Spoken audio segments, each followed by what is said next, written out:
Então, muito boa tarde, pessoal. O CMP Sindicato, em tempos de pandemia e em tempos dessa tragédia que se abateu sobre o mundo, está fazendo uma nova proposta de comunicação com seus associados e de comunicação com a sociedade.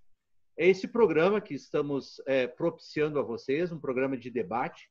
O nome do programa, pelo menos um nome provisório, é Hora Atividade. E o objetivo do nosso programa, na verdade, é justamente interagir com os nossos colegas e com a sociedade sobre os temas mais atuais. E, obviamente, que não existe nada mais atual que essa questão da pandemia mundial e a questão do coronavírus. Então, hoje, para debater sobre esse assunto, a gente trouxe a diretoria do CMP Sindicato. Eu quero apresentar aqui o professor Tiago Machado. Dá um alôzinho aí, professor Tiago, para os telespectadores. Professor de História da Rede Municipal. Então, boa tarde, professor Tiago.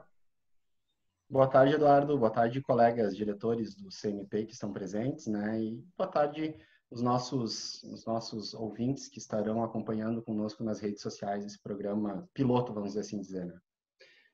Tenho o prazer também de receber o professor Ney Alberto Pires, que além de professor da rede, também milita nos direitos humanos aqui de nossa cidade. Então, professor Ney, boa tarde, seja bem-vindo. Boa tarde, é um prazer novamente participar de um debate tão importante e tão relevante para esse momento histórico. É um prazer estar com os colegas. Prazer é todo nosso. Temos também o prazer de receber o professor Altair Folador, professor da rede, diretor também do CMP Sindicato. Então, professor Altair, boa tarde e seja bem-vindo.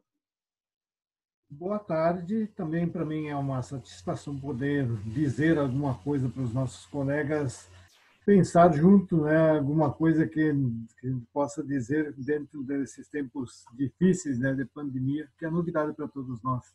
Exatamente. E a nossa última convidada, com satisfação, a gente recebe a professora Regina Costa dos Santos, diretora do CMP Sindicato e representante da educação infantil, um setor como todos os outros que vai ser altamente afetado. Então, professora Regina, boa tarde e seja bem-vinda.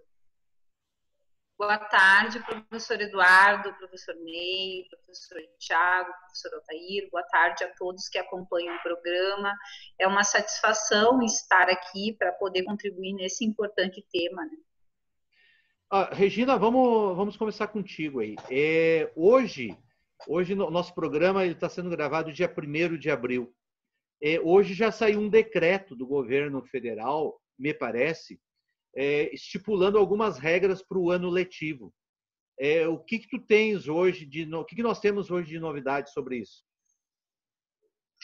Então, esse decreto que chega quentinho aí, né? Ele é para atender um pouco esse novo momento que a gente está vivendo, né? Essa pandemia, e ele traz uma flexibilização no calendário escolar, isso para toda a educação básica e também do curso superior. Ele trata ali de estar flexibilizando os dias letivos, né? Ele mantém a questão da carga horária, né, das horas letivas do ano, no entanto, ele deixa a critério das administrações essa flexibilização aí na questão dos dias letivos. Tá, mas que com certeza era algo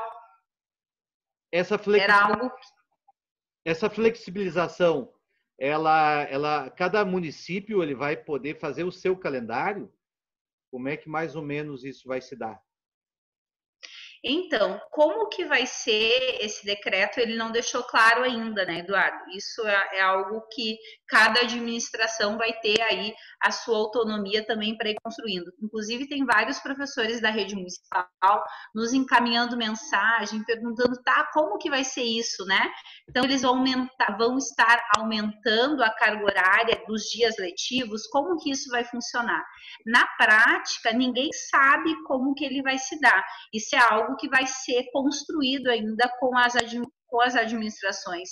Inclusive, há outras prerrogativas de outras legislações que foram sendo apontadas nesse processo que abrem algumas possibilidades.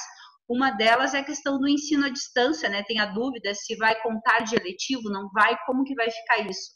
Então, nesse momento que a gente tem de concreto, é esse decreto que ele flexibiliza, mas ele ainda não deixa claro como que isso vai ser, que daí vai depender de cada autarquia, de cada administração tá fazendo e implementando, aí, ou seja, no município, no estado, ou até mesmo na rede particular.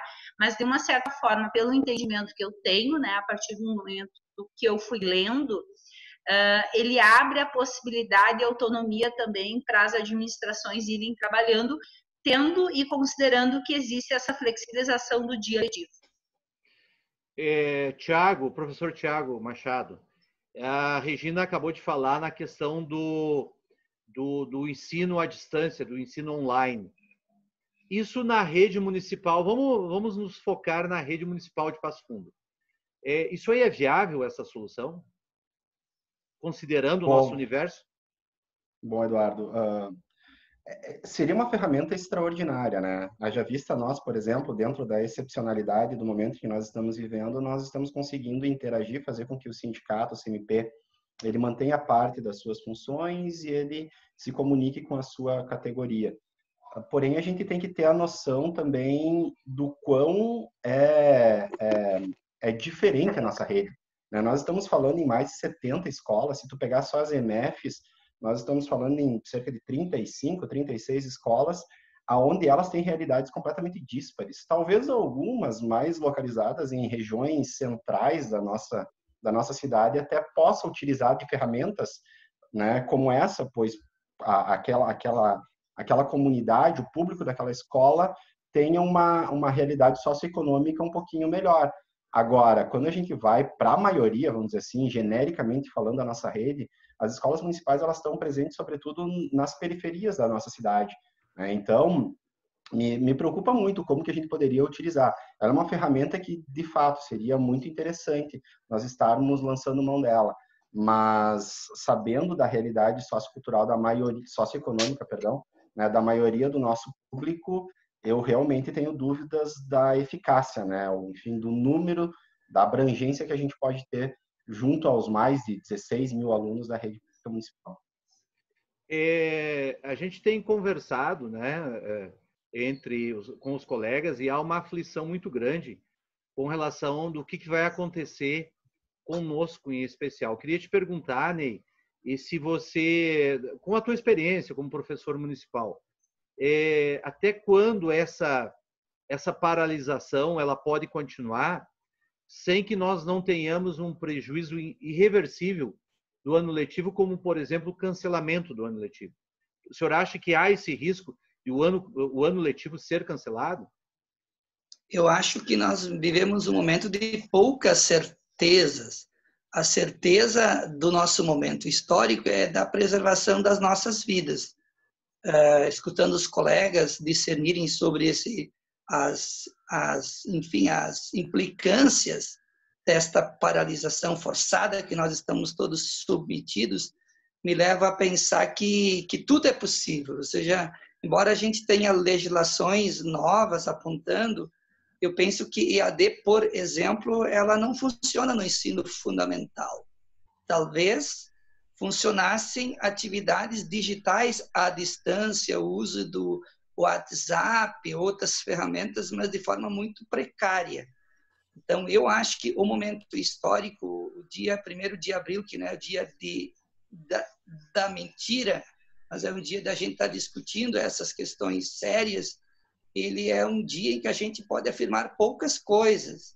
O próprio estado do Rio Grande do Sul também já tem, de forma precária, encaminhamento de atividades aos estudantes via WhatsApp, mas é muito precário, até onde a gente sabe.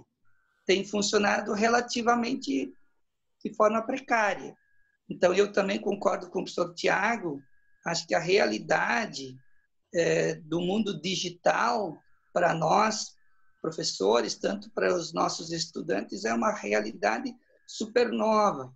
Mas, por outro lado, é uma janela de oportunidades para que a gente comece a pensar o uso das tecnologias de maneira mais efetiva na sala de aula. Perfeito.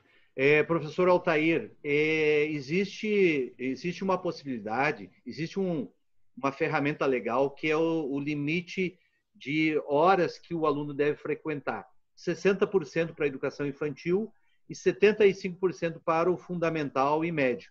O senhor acha que isso pode vir a ser aplicado? Eu penso que é uma das possibilidades. Outra possibilidade seria que o ano letivo passasse além do nosso ano civil.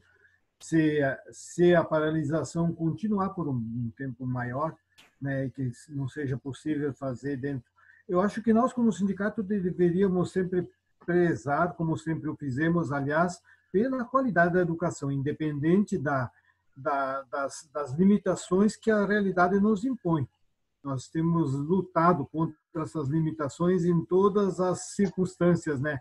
Essa vez ela é um pouco mais aguda, mais grave, e certamente exigirá uma criatividade maior.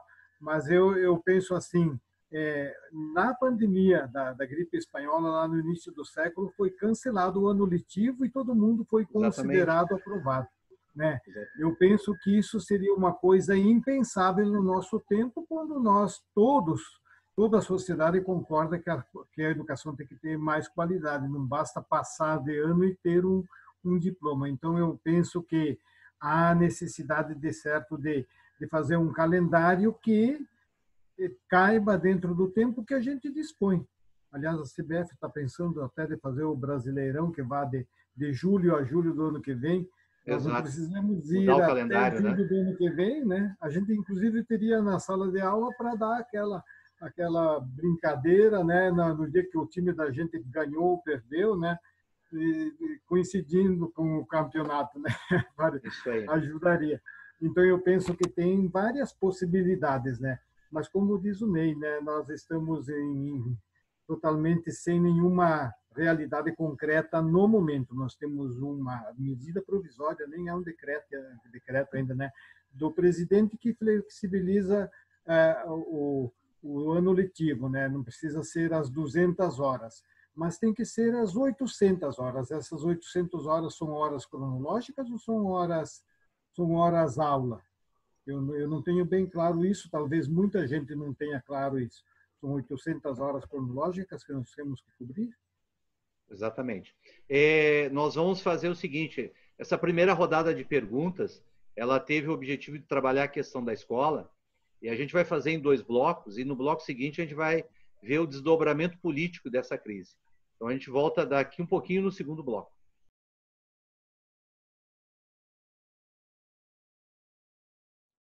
Então, mais uma vez, estamos de volta ao nosso programa piloto, que é uma iniciativa do CMP Sindicato, de levar à categoria e levar à sociedade em geral essa informação e esse debate tão importante, tão pertinente nesse momento.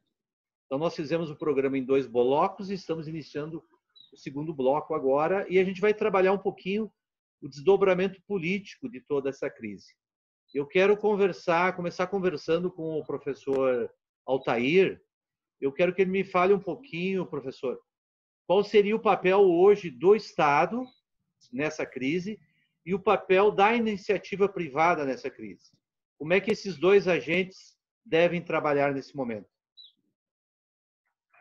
Eu penso que, nesse momento, todos são chamados a participar da sua cota de participação, mas, naturalmente, que o Estado tem um papel fundamental de garantir a vida, primeiramente, né, e depois também a questão econômica. A vida está garantida. Para garantir a vida, não é só livrar do coronavírus, é também necessário garantir a subsistência, uma renda. E nessa hora que o Estado mínimo, o Estado do capitalismo, parece ser insuficiente, já que ele acha que não é papel do Estado cuidar de cada cidadão, embora não tenha nenhuma objeção em cuidar das grandes empresas e cuidar, né, do mercado financeiro. Então, o papel do Estado está sendo, na verdade, questionado por essa pandemia no mundo inteiro, não apenas aqui no Brasil. No mundo inteiro, aqueles que pensaram um Estado que fosse mínimo, que fosse cuidar, e que a iniciativa privada resolveria todas as questões, se deu conta que não é bem assim. Na hora do aperto, na hora da pandemia, o papel do Estado é mais chamado a se apresentar, principalmente garantindo a renda de todo mundo, né? Dos trabalhadores autônomos, daqueles que estão mais vulneráveis, como os quilombolas, como os indígenas. Espero que na nossa região mesmo os indígenas estão numa situação muito dramática, porque já não vendem mais o seu artesanato, por exemplo. O que o Estado pode fazer?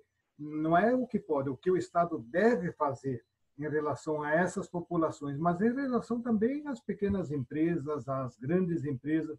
Evidente que uma grande empresa, alguém que tem uma boa reserva financeira vai perder um pouquinho do seu dinheiro, não vai colocar em risco a sua subsistência, mas de certo que todos têm que dar a sua parte de colaboração, né? E no capitalismo, que procura, na verdade, transformar em negócio todas as necessidades humanas, numa hora como essa, né, o papel do Estado fica mais evidente do que nunca, seja para garantir o atendimento de saúde, seja para garantir a sobrevivência da própria economia.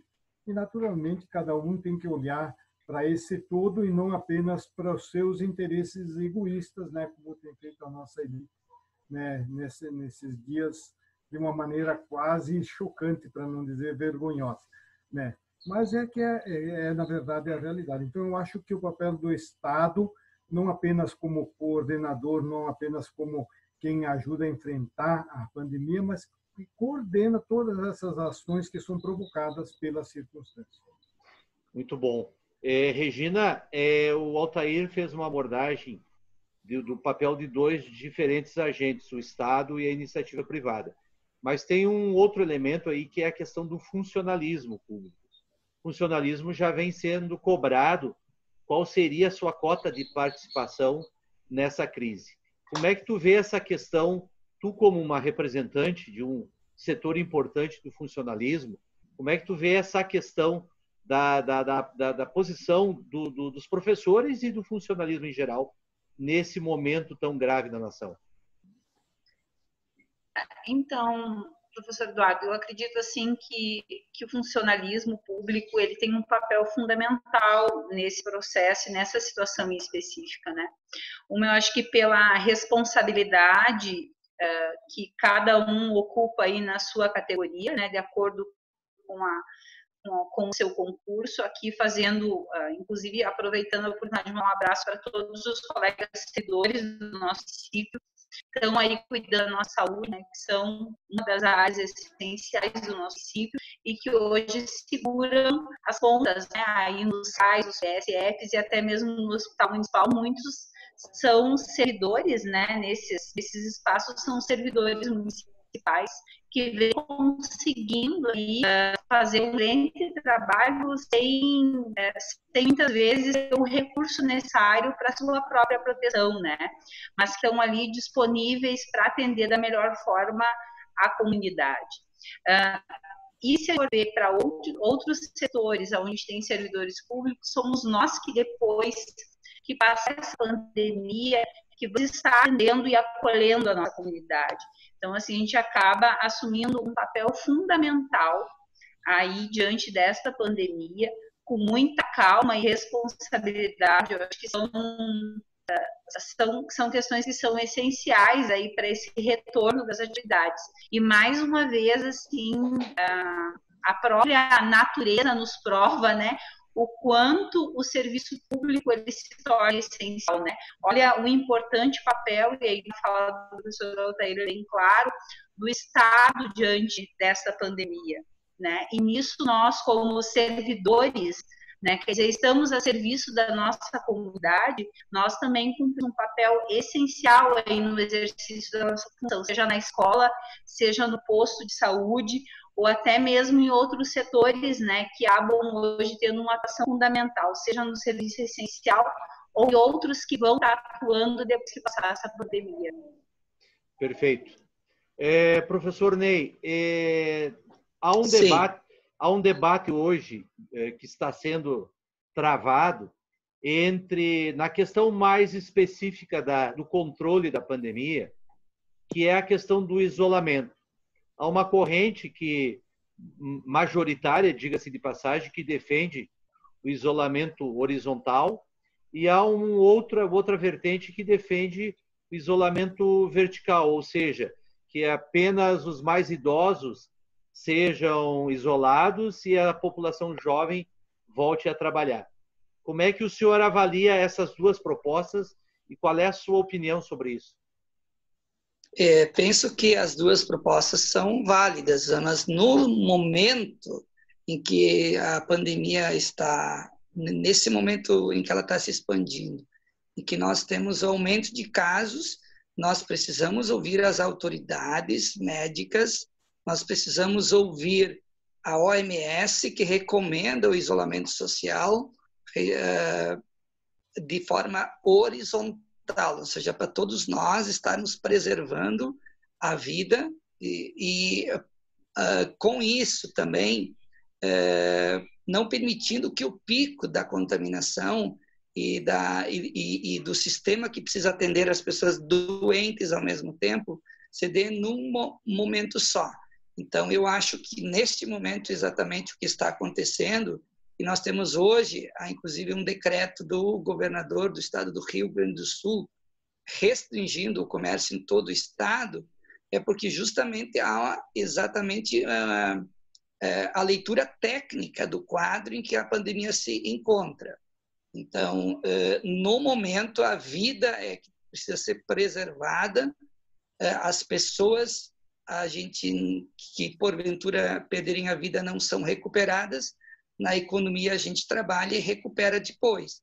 Então, ressaltando a fala do professor de antes, a economia sim é importante, mas a vida está em primeiro lugar.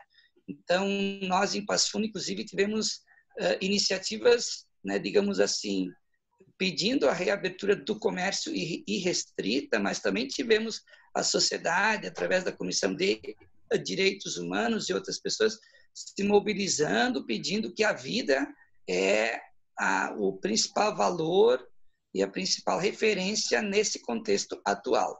Então, eu penso que a gente precisa acabar com a disputa política e deixar de politizar a pandemia. Nós precisamos ouvir as autoridades médicas, e são as autoridades médicas que devem dizer o tipo de comportamento que a gente deve ter em sociedade. É aquela velha disputa entre ciência e a política.